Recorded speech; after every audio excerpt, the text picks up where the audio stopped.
Hey guys, welcome back to another video. So in this video, I want to talk about my Google Bold application intern process because I've gotten a lot of messages, and I mean a lot of messages from you guys asking about how I got my internship at Google, what my process and experience was like, and any tips for applying. So this is for the Bold internship, which is Google's business internship. I did the marketing APMM program. So for this program, it doesn't require any CS coding background. It's purely a non-technical program. So I just want to talk about my process and some advice for you guys who are applying this year or in future years if you're watching this video.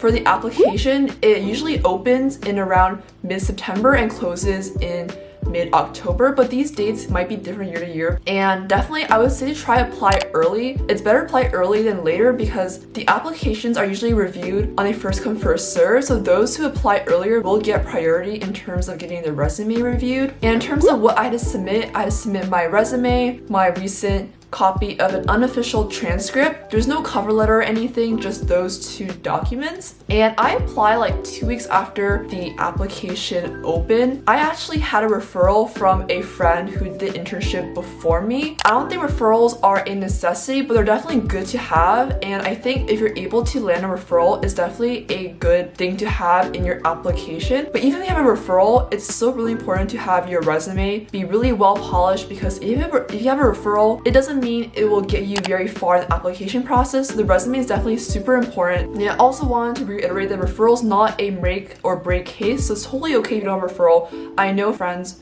who didn't get referrals but got the internship. So it just really depends on like a case-by-case basis. In terms of my interview, I got notified of an interview about a month after I submitted my application. So I got an interview notification in like early to mid-November. My interview was scheduled 2 weeks out. And basically the interview itself was only one round. It was two back-to-back interviews for 45 minutes each. And the questions in terms of like what they're like, they're usually behavioral questions, which usually ask questions about your experience, leadership skills, challenges you face, and sort of standard behavioral questions that you can find on the internet.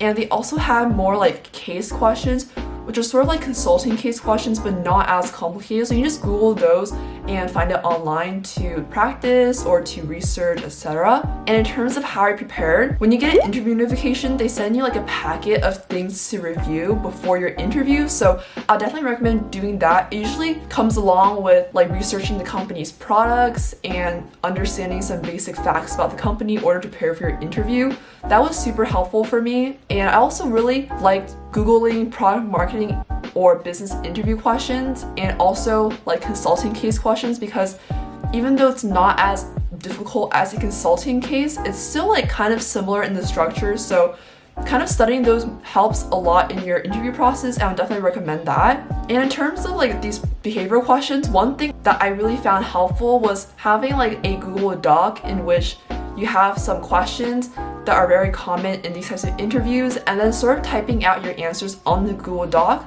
so that when you go to prepare and sort of like read through your answers, it kind of solidifies in your mind the answers to the questions.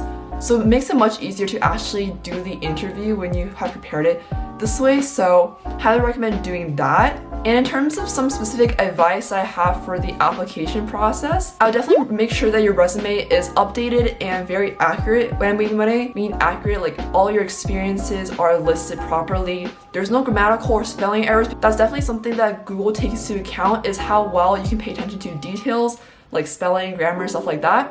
Make sure you use action verbs and metrics to show your impact of the work you're doing. So something that really helped was searching the Google XYZ resume format, which kind of explains how your resume should be written. I also have another video that I made about resumes, so you can check that out right here or in the description box below. And yeah, Google also has these 4 values that they kind of like to assess their candidates. So there's this thing called Googliness, which is kind of like, are you taking initiative? Do you do leadership? Are you going out of your way to do things? Stuff like that of sorts. So make sure you convey that in your resume. Other things they look for is like leadership skills, collaboration, general like cognitive ability, which means like how well do you think and how well you can answer questions. That's more like interview related, but like searching up like the hiring characteristics really helps when you're like crafting your resume and things like that. And in terms of more interview advice, I say make sure to ask questions throughout the interview. This pretty much shows that you're really interested in the conversation and about the internship and the program. So that shows a lot about your interests, which is really good to be able to show that to the interviewers. And also make sure to brush up on some of your mental math skills. You don't need anything fancy like calculus or anything. They even allow you to use a calculator, but if you're able to do some basic mental math, especially like the 10 exponents, so like 10 to the power of 8, 10 to the power of 5, all of that, it helps a lot the calculations. It makes like your interview a lot faster and just makes your life easier in the interview sense. So yeah, and my last piece of advice would definitely not to stress over too much. And I know this can be a really tough process for a lot of people, like finding internships, recruiting jobs and stuff. But just know that if you put in your best effort, you definitely get something back in return. So that's the type of mentality that I had throughout this process, and it worked out for me. So hopefully it worked out for you as well. So yeah, these are some of the most asked questions that I get when it comes to recruiting for internships at places like Google and other big companies. So wish you the best of luck, and let me know if you have any other questions that I didn't answer in this video. See you later!